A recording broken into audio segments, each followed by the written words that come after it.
사순절의 가장 깊은 곳을 저희들은 지나가고 있습니다.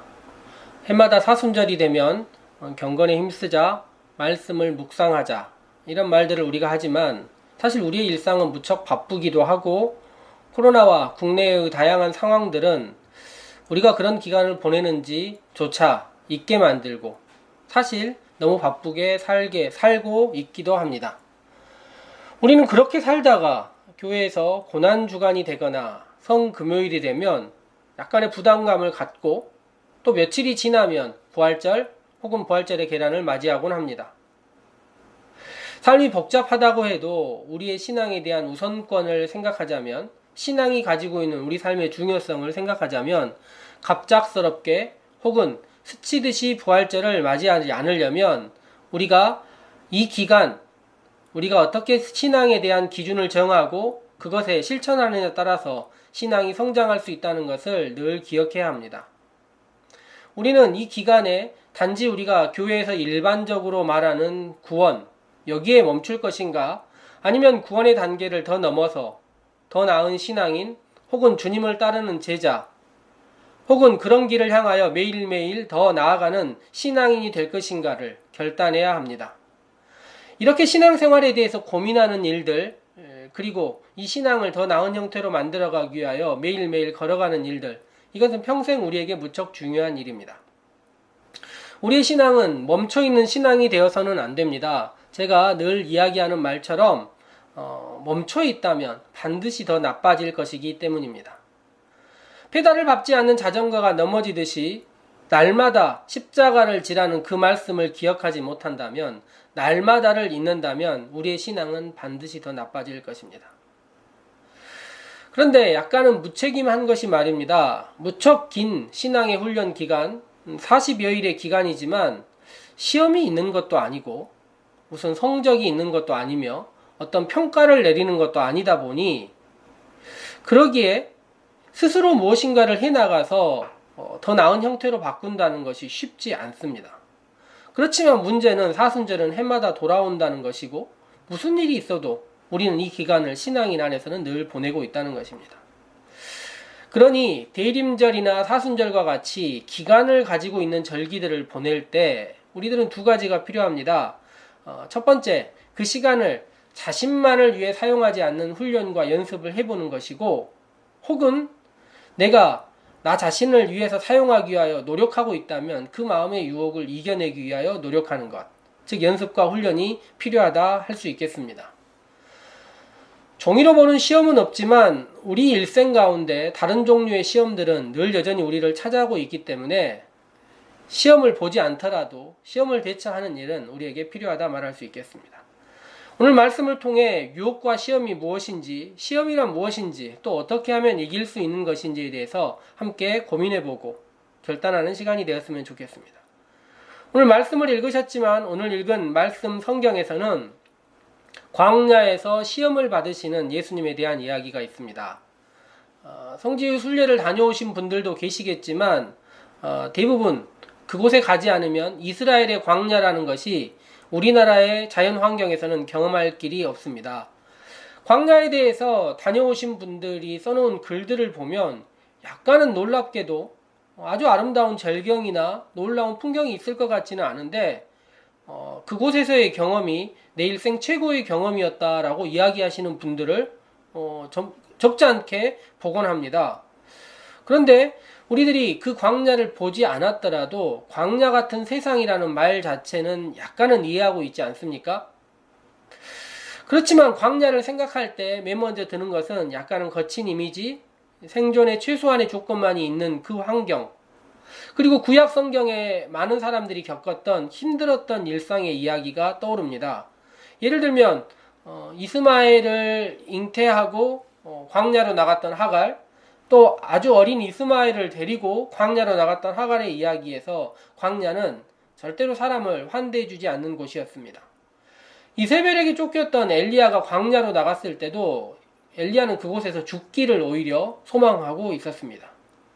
이스라엘 백성들도 40년 동안 광야에 있었는데 그들이 원망이 일상화되어 있었던 것을 기억할 수 있겠습니다.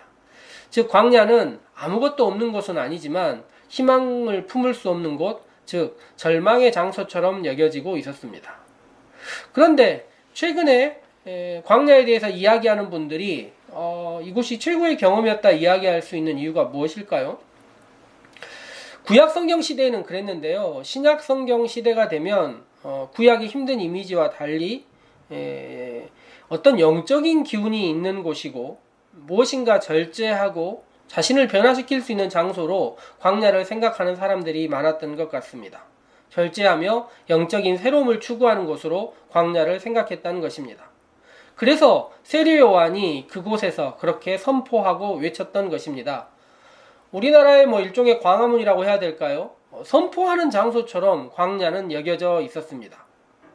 그런데 예수님께서는 그 선포하는 장소 광야에서 선포하시는 것이 아니라 시험받는 장소로 그곳을 택하셨습니다. 이것은 당시 시대적이지 않습니다. 광야에 나가서 외치는 것이 일반적이지 혼자 수행하고 묵행하고 말하지 않고 금식하는 장소로 일반적이지 않았던 것입니다. 예수님 시대에 많은 사람들은 금식을 오히려 사람들이 많은 곳에서 가서 하고 있었고 광야에 가서는 외치고 있었던 것입니다. 오늘 설교의 제목은 광야에서 시험을 만날 때입니다.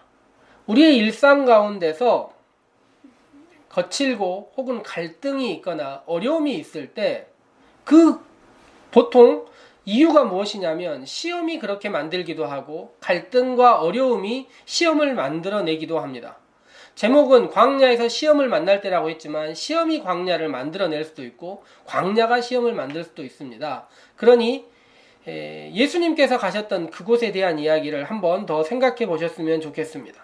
세례 요한은 광야에서 선포하고 외쳤는데 예수님은 광야가 아니라 갈릴리, 즉 사람과 사람 사이의 관계 속에 가서 이렇게 살면 안 된다 외쳤습니다. 저는 이것을 오히려 장소의 전복이라 생각이 들었는데요. 세례 요한이 회개하라고 외치고 삶을 돌이키라 외친 곳이 오히려 아무도 없는 곳이었고 예수님께서 외치는 곳이 사람들이 많은 곳이었다는 것을 기억해 볼 필요가 있습니다. 우리가 처음 생각할 때는 세례 요한이 광야에서 외치는 것이 힘들었겠구나 생각할 수 있겠지만 오히려 사람 많은 장소에서 우리들의 일상에 들어와서 회개하라고 외치는 일이 훨씬 더 어려운 일이라는 것을 생각할 수 있습니다. 그리고 우리가 생각할 때 예수님께서는 광야에서 40일 동안 금식 기도하셨을 것이라고 생각하지만 오늘 우리가 읽은 성경을 따르면 예수님께서 40일간 금식 기도하신 것이 아니라 금식 시험을 받았다 적혀 있습니다. 약간 낯선 단어죠. 금식 시험. 예수님께서는 시험을 받기 위하여 그곳을 향하셨는데요. 그 40일 동안 예수님에게 주어진 시험이 있었습니다. 어떤 시험일까요? 제가 그 장소에 있지는 않았지만 아마 두 가지가 있었던 것은 확실합니다. 춥고 쓸쓸하고 황량한 이곳에 계속 있어야 하는 것인가? 장소에 대한 생각이고 꼭 40일 동안이나 금식해야 되는가? 시간에 대한 시험입니다. 이것은 우리에게도 시험이 됩니다. 우리가 어떤 약속을 정하고 무엇인가 스스로에게 결단을 하면 이 두 가지가 우리를 흔들어댑니다. 꼭 이곳에서 그것을 해야 되는 것인가? 이 시간 동안 그것을 해야 되는 것인가? 그런데 예수님께서는 이 힘든 과정을 이겨내셨습니다. 스스로 정한 시간과 장소를 이겨내신 것입니다. 하나의 시험을, 스스로가 정한 시험을 이겨내자 사탄이 다른 시험으로 예수님을 찾아옵니다.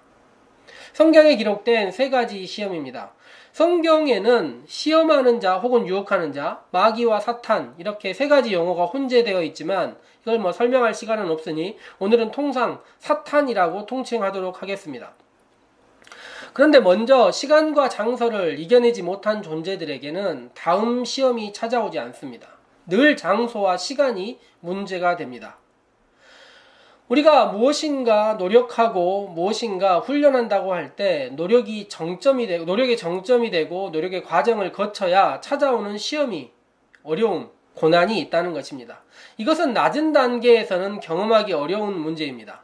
그래서 시험을 만난다는 것은 첫 번째는 자신과의 약속의 시험이고 두 번째는 그것을 이겨냈을 때 한 단계 넘어 있는 우리의 존재 목적과 관련되어 있는 사탄이 주는 시험이라 말할 수 있습니다. 예수님께서 겪으신 시험은 율법에 기록된 것도 하나님께서 명령하신 것도 아닙니다. 하나님은 오히려 세례 이후에 예수님께 뭐라고 이야기를 하셨냐면 내가 너를 기뻐한다. 우리가 읽은 새한글 성경의 표현에 따르면 내가 참 좋아라고 이야기를 하셨습니다.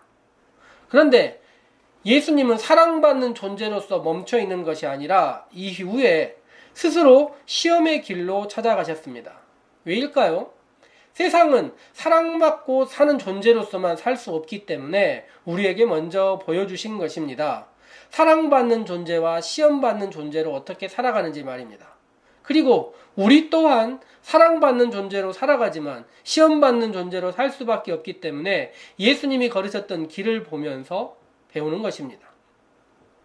시간과 장소를 이겨내자 사탄은 이제 본격적으로 예수님의 존재와 본질을 향해 찾아옵니다. 세 가지 이야기가 성경 가운데 있습니다. 오늘 우리가 읽은 시험인데요. 마태복음과 누가복음은 이 시험을 함께 이야기합니다. 세 가지를 모두 이야기하는데 약간 차이가 있습니다.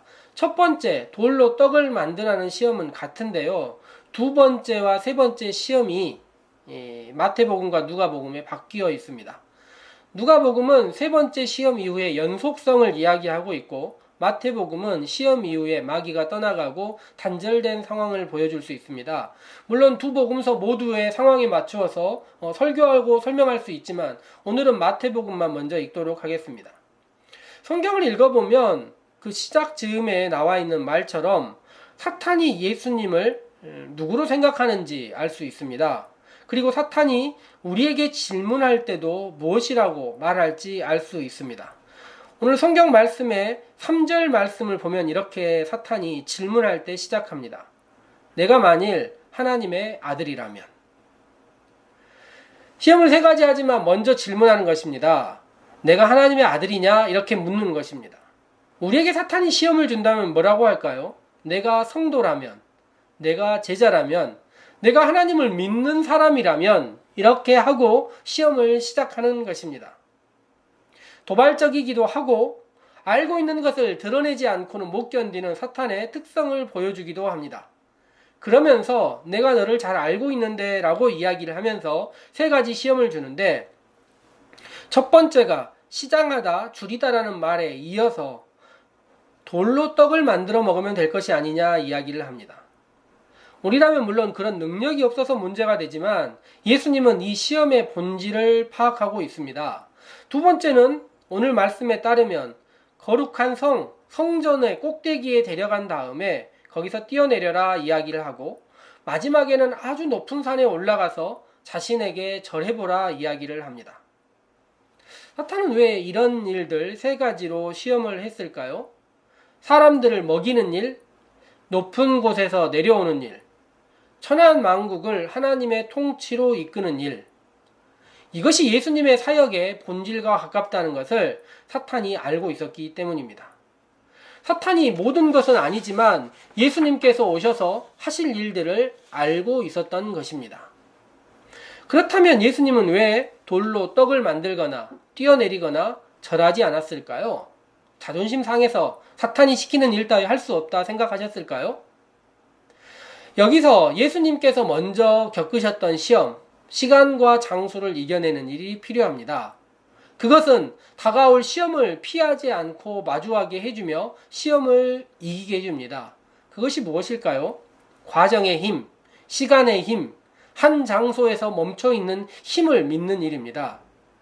결과에 대한 환상들, 과정을 제외한 결과를 바라보는 그런 목적들로 살아가는 삶은 우리를 흔들어 놓습니다. 있지도 않는 지름길이 있는 것처럼 우리를 속이는 것이고 헛된 거래들로 우리들을 유혹하는 일들, 이것이 시험입니다. 사탄이 우리에게 주는 유혹이 무엇이냐면 과정의 생략입니다. 결과만을 바라보게 만드는 일입니다. 우리가 매주일 기도하며 오늘도 침묵 기도 시간에 기도했듯이 너무 큰 것을 바라지 않으며 분에 넘치는 놀라운 일을 이루려 하지 않을 때 이것이 진정한 기도고 우리의 삶이 됩니다. 그런데 과정을 무너뜨리려는 생각과 의도가 우리 사회와 우리의 신앙에도 넘쳐나고 있는 것입니다. 인과관계를 넘어 있는 일을 시키거나 성전의 꼭대기에서 땅을 향하여 뛰어내리게 하거나 성전의 아래에서 성전 꼭대기로 바로 올라가는 일같이 과정을 생각하는 일, 이것이 시험이 되는 것입니다. 그렇지만 예수님은 그렇게 하지 않습니다. 그런데 오늘 말씀을 읽다가 가장 놀라운 부분은 사탄의 질문에도 있지만, 질문을 했던 사탄이 예수님을 성전 꼭대기로 이끌어가는 것입니다. 광야에서 순식간에 성전 꼭대기로 이끌어가고 매우 높은 산으로 예수님을 이끌어가서 온 세상이 보이는 곳, 예루살렘이 보이는 곳으로 예수님을 이끌어가는 것입니다. 어떻게 이런 일이 가능할까요? 예수님을 이끌고 자신이 원하는 장소로 이동하다니요. 그런데 사탄만이 그런 일을 하는 것은 아닙니다. 복음서의 시작 부분에 이 이야기가 나와 있는데요. 복음서는 마지막에도 같은 이야기가 있습니다. 매 복음서의 끝에는 십자가에 달리신 예수님의 이야기가 나오는 것입니다. 이것은 사탄이 예수님을 예루살렘 꼭대기, 성전 꼭대기나 높은 산으로 데리고 올라간 것보다 더 상상할 수 없던 일입니다. 하나님의 아들을 십자가에 달다니요. 그때도 그런데 사람들이 사탄이 했던 말처럼 소리 지릅니다. 내가 만일 하나님의 아들이라면 십자가에서 내려와라. 어찌 보면 사탄이 했던 말과 십자가에 달리신 예수님에게 군중이 했던 말은 정확하게 일치합니다. 기적처럼 내려와 봐라. 예수님은 같은 목소들이 겹쳐있는 상황들을 보고 있는 것입니다. 그리고 시험하지 말라 같은 목소리로 이야기하셨을 것입니다. 사탄만이 그런 이야기를 하는 것이 아니라는 것을 성경은 반복해서 보여줍니다. 우리도 예수님에게 어떤 일을 거기서 내려오십시오, 우리를 올려주십시오라고 말하는 모든 이야기가, 하나님의 아들이라면 이렇게 해달라는 모든 이야기가 시험이고 유혹이라 생각하면 되겠습니다. 마태복음의 세 번째 마지막 시험에서 첫 번째, 두 번째 시험을 할 때는 사탄이 이렇게 말하고 시작합니다. 내가 만일 하나님의 아들이라면. 그런데 마지막 시험, 높은 산에 올라가서 예수님에게 천하를 보여주면서 저라면 천하 모든 것을 주겠다고 말할 때는 사탄이 내가 하나님의 아들이라면 이 이야기를 하지 않습니다. 사탄마저도 생각할 수 있습니다. 하나님의 아들이라는 말과 나에게 절하라는 말이 겹쳐질 수 없다는 것을 말입니다. 그 말을 들은 예수님께서 이야기를 하십니다. 사탄아 물러가라. 무슨 말일까요? 내 시험이 더 이상 나에게 시험이 되지 않는다는 것입니다. 너도 알고 있지 않느냐? 물러나라 이야기를 합니다. 어찌 보면 예수님은 우리에게 알려주기 위하여 그 시험의 자리로 들어가신 것 같습니다. 우리가 예수님과 같은 시험을 받을 수는 없지만 사탄의 시험의 패턴은 명확하게 보입니다. 시험이 어려운 것이지만 일단 한번 이겨내고 나면 나름 내공이 붙기도 하고, 세 번째 시험에서 감히 하나님의 아들이라는 말, 이전에 했던 말을 넣지도 못하고 있는 것을 보고 예수님은 됐다, 물러가라, 어찌 보면 꺼져라 이야기하시는 것입니다. 우리의 신앙도 우리의 신앙의 목표에 따라 똑같이 시험이 올 것이고, 그 시험을 이겨내는 과정이 우리가 그 유혹에 이기기만 한다면, 과정을 삭제하려는 노력만 제외한다면 이 신앙의 패턴을, 시험의 패턴을 함께 생각할 수 있는 것입니다. 예수님은 시험을 이겨내신 다음에 제자들을 부르십니다. 자신이 홀로 세상을 위한 모든 일을 하시는 것이 아니라 넘어질 수 있지만, 실패할 수 있지만, 오히려 힘들지만 제자들과 오늘 우리와 함께 하시겠다고 말합니다.